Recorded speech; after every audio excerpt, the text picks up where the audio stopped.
سعادت حسن منٹو کا افسانہ bus stand. وہ بس اسٹینڈ کے پاس کھڑی اے روٹ والی بس کا انتظار کر رہی تھی۔ اس کے پاس کئی مرد کھڑے تھے، ان میں ایک اسے بری طرح گھور رہا تھا۔ اس کو ایسا محسوس ہوا کہ یہ شخص برمے سے اس کے دل و دماغ میں چھید بنا رہا ہے۔ اس کی عمر یہی 20-22 برس کی ہوگی، لیکن اس پختہ سالی کے باوجود وہ بہت گھبرا رہی تھی۔ جاڑوں کے دن تھے، پر اس کے باوجود اس نے کئی مرتبہ اپنی پیشانی سے پسینہ پونچھا۔ اس کی سمجھ میں نہیں آتا تھا کہ کیا کرے، بس اسٹینڈ سے چلی جائے، کوئی تانگا لے لے، یا واپس اپنی سہیلی کے پاس چلی جائے۔ اس کی یہ سہیلی نئی بنی تھی۔ ایک بار پارٹی میں ان کی ملاقات ہوئی اور دونوں ایک دوسرے کی گرویدہ ہو گئیں۔ پہلی بار تھی کہ وہ اپنی اس نئی سہیلی کے بلاوے پر اس کے گھر آئی تھی۔ نوکر بیمار تھا، مگر جب اس کی سہیلی نے اتنا اصرار کیا تو وہ اکیلی ہی اس کے پاس چلی گئی۔ 2 گھنٹے گپ لڑاتی رہیں۔ یہ وقت بڑے مزے میں کٹا۔ اس کی سہیلی نے، جس کا نام شاہدہ تھا، اس سے جاتے وقت، سلمیٰ اب تمہاری شادی ہونی چاہیے۔ سلمیٰ شرما گئی۔ کیسی باتیں کرتی ہو شاہدہ، مجھے شادی نہیں کرانا۔ تو کیا ساری عمر کنواری رہو گی؟ کنواری رہنے میں کیا حرج ہے؟ شاہدہ مسکرائی۔ میں بھی یہی کہا کرتی تھی، لیکن جب شادی ہو گئی تو دنیا کی لذتیں مجھ پر آشکار ہو گئیں۔ یہی تو عمر ہے جب آدمی پوری طرح شادی کی لطافتوں سے لطف اندوز ہو سکتا ہے۔ تم میرا کہا مانو، بس 1-2 مہینے کے اندر دلہن بن جاؤ۔ تمہارے ہاتھوں میں مہندی میں خود لگاؤں گی۔ ہٹاؤ اس چھیڑ خانی کو۔ شاہدہ نے سلمیٰ کے گال پر ہلکی سی چپت لگائی۔ یہ چھیڑ خانی ہے؟ اگر یہ چھیڑ خانی ہے تو ساری دنیا چھیڑ خانی ہے۔ مرد اور عورت کا رشتہ بھی فضول ہے۔ میری سمجھ میں نہیں آتا کہ تم ایک ازلی اور ابدی رشتے سے منکر کیوں ہو؟ دیکھوں گی کہ تم مرد کے بغیر کیسے زندہ رہو گی۔ خدا کی قسم پاگل ہو جاؤ گی، پاگل۔ اچھا ہے جو پاگل ہو جاؤں۔ کیا پاگلوں کے لیے اس دنیا میں کوئی جگہ نہیں؟ اتنے سارے پاگل ہیں، آخر وہ جوں توں جی ہی رہے ہیں۔ جوں توں جینے میں کیا مزہ ہے پیاری سلمیٰ؟ میں تم سے کہتی ہوں کہ جب سے میری شادی ہوئی ہے میری کایا ہی پلٹ گئی ہے۔ میرا خاوند بہت پیار کرنے والا ہے۔ کیا کام کرتے ہیں؟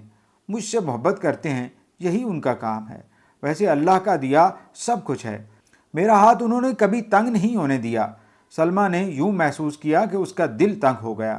شاہدہ مجھے تنگ نہ کرو، مجھے شادی نہیں کرنا ہے، مجھے مردوں سے نفرت ہے۔ کیوں؟ بس ہے، اب میں تم سے کیا کہوں؟ مردوں سے مجھے نفرت تھی، لیکن جب میری شادی ہوئی اور مجھ سے میرے خاوند نے پیار کیا تو میں نے پہلی مرتبہ جانا کہ مرد عورت کے لیے کتنا لازمی ہے۔ ہوا کرے، مجھے اس کی کوئی ضرورت نہیں۔ شاہدہ ہنسی۔ سلمیٰ ایک دن تم ضرور اس بات کی قائل ہو جاؤ گی کہ مرد عورت کے لیے لازمی ہے۔ اس کے بغیر وہ ایسی گاڑی ہے جس کے پہیے نہ ہوں۔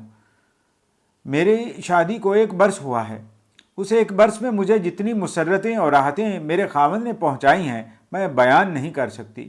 خدا کی قسم وہ فرشتہ ہے، فرشتہ مجھ پر جان چھڑکتا ہے۔ سلمیٰ نے یہ سن کر یوں محسوس کیا کہ جیسے اس کے سر پر فرشتوں کے پر پھڑ پھڑا رہے ہیں۔ اس نے سوچنا شروع کیا کہ شاید مرد عورت کے لیے لازمی ہی ہو، لیکن فوراً بعد اس کے دماغ میں یہ خیال آیا کہ اس کی عقل نے اس کا ساتھ نہیں دیا۔ مرد کی ضرورت ہی کیا ہے؟ کیا عورت اس کے بغیر زندہ نہیں رہ سکتی؟ جیسا کہ شاہدہ نے اس کو بتایا تھا کہ اس کا شوہر بہت پیار کرنے والا ہے، بہت نیک خصلت ہے، لیکن اس سے یہ ثابت نہیں ہوتا کہ وہ شاہدہ کے لیے لازمی تھا۔ سلمیٰ حسین تھی، ابھرا جوبن، بھرے ہاتھ پاؤں، کشادہ پیشانی، گھٹنوں تک لمبے کالے بال، ستواں ناک اور اس کی پھنک پر ایک تل۔ جب وہ اپنی سہیلی سے اجازت مانگ کر غسل خانے میں گئی تو اس نے آئینے میں خود کو بڑے غور سے دیکھا اور اسے بڑی الجھن محسوس ہوئی۔ جب اس نے سوچا کہ آخر یہ جسم، یہ حسن، یہ ابھار کس کے لیے ہے؟ قدرت کی ساری کاریگری اکارت جا رہی ہے۔ گندم پیدا ہوتا ہے تو آدمی اس سے اپنا پیٹ پالتے ہیں۔ اس کی جوانی بھی تو کسی کھیت میں اگی تھی، اگر اسے کوئی کھائے گا نہیں تو گل سڑ جائے گی۔ وہ بہت دیر تک غسل خانے میں آئینے کے سامنے سوچتی رہی۔ اس کے ذہن میں اس کی سہیلی کی تمام باتیں گونج رہی تھیں۔ مرد عورت کے لیے بہت ضروری ہے، اس کا خاوند اس سے بہت پیار کرتا ہے، وہ فرشتہ ہے۔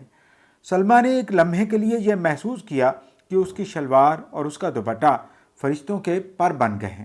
وہ گھبرا گئی اور جلدی فارغ ہو کر باہر نکل آئی۔ باہر برآمدے میں مکھیاں بھن بنا رہی تھیں۔ سلمیٰ کو ایسے لگا کہ یہ بھی فرشتے ہیں جو بھیس بدل کر آئے ہیں۔ پھر جب اس کی سہیلی اپنی کوٹھی سے ملحقہ باغ میں اسے لے گئی اور وہاں چند تتلیاں دیکھیں تو وہ بھی اسے فرشتے دکھائی دیے، لیکن اس نے کئی مرتبہ سوچا کہ ایسے رنگین اور ایسے ننھے منھے فرشتے کیسے ہو سکتے ہیں۔ اسے بہت دیر تک فرشتے ہی فرشتے دکھائی دیتے رہے۔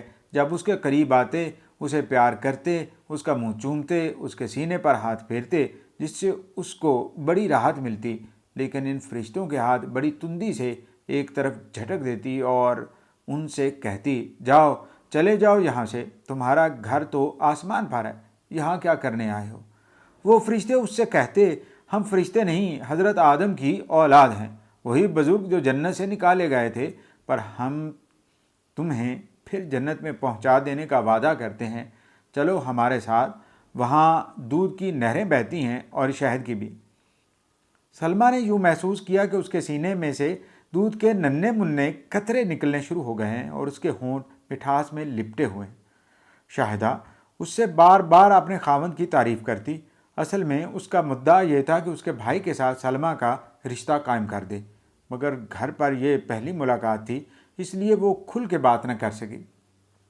بہرحال اس نے اشاروں کنایوں میں سلمیٰ پر واضح کر دی کہ اس کا خاوند بہت شریف اور محبت کرنے والا آدمی ہے اور اس کا بھائی اس سے بھی کہیں زیادہ شریف النفس ہے۔ سلمیٰ نے یہ اشارہ نہ سمجھا، اس لیے کہ وہ بہت سادہ لو تھی۔ اس نے صرف اتنا کہہ دیا کہ آج کے زمانے میں شریف آدمیوں کا ملنا محال ہے، تم خوش قسمت ہو کہ تمہیں ایسا خاندان مل گیا جہاں ہر آدمی نیک اور شریف النفس ہے۔ افسوس ہے کہ اس وقت میرے خاوند گھر پر موجود نہیں، ورنہ میں تم سے انہیں ضرور ملاتی۔ کبھی پھر صحیح، کیا کام کرتے ہیں؟ ہائے، انہیں کام کرنے کی کیا ضرورت ہے؟ لاکھوں روپے کی جائیداد ہے، مکانوں اور دکانوں کا کرایہ ہی ہر مہینے 2000 کے قریب وصول ہو جاتا ہے۔ اس کے علاوہ ماشاءاللہ زمینیں ہیں، وہاں کی آمدن الگ ہے، اناج کی کوئی دقت نہیں، منو گندم گھر میں پڑا رہتا ہے، چاول بھی، ہر قسم کی ترکاری بھی ہر وقت میسر ہوتی ہے۔ اللہ کا بڑا فضل و کرم ہے۔ ان کا چھوٹا بھائی جو آج کل لندن میں ہے، زراعت کے متعلق جانے کیا سیکھ رہا ہے، 1 مہینے تک واپس آ رہا ہے۔ وہ اپنے بڑے بھائی کے مقابلے میں زیادہ خوبصورت ہے، تم اسے دیکھو گی تو۔ سلمیٰ نے گھبرائے ہوئے لہجے میں کہا، ہاں ہاں، جب وہ آئیں گے تو ان سے ملنے کا اتفاق ہو جائے گا۔ شاہدہ نے کہا، بڑا شریف لڑکا ہے، بالکل اپنے بھائی کے مانند۔ جی ہاں، ضرور ہوگا، آخر شریف خاندان سے تعلق ہے۔ وہ بس آنے ہی والا ہے، تم مجھے اپنی ایک تصویر دے دو۔ کیا کرو گی؟ بس شہد لگا کے چاٹا کروں گی۔ یہ کہہ کر شاہدہ نے سلمیٰ کا منہ چوم لیا اور پھر اپنے خاوند کی تعریفیں شروع کر دیں۔ سلمیٰ تنگ آ گئی۔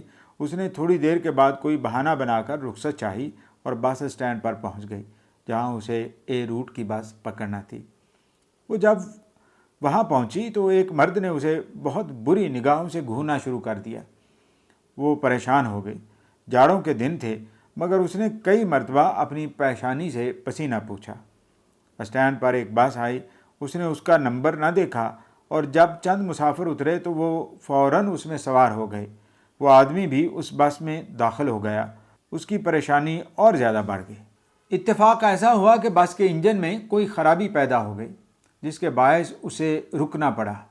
سب مسافروں سے کہہ دیا کہ اتر جائیں، کیونکہ کافی دیر تک یہ بس نہیں چل سکے گی۔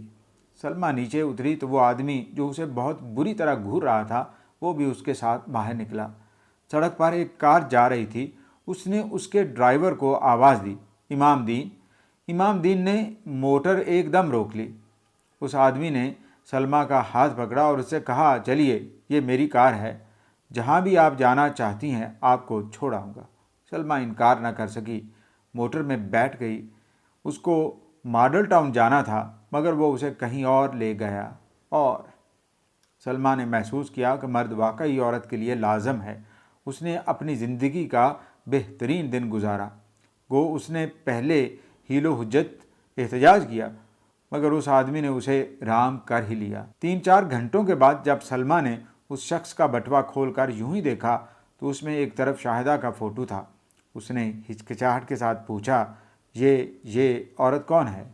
اس شخص نے جواب دیا، میری بیوی۔ سلمیٰ کے حلق سے چیخ نکلتے نکلتے رہ گئی، آپ کی بیوی؟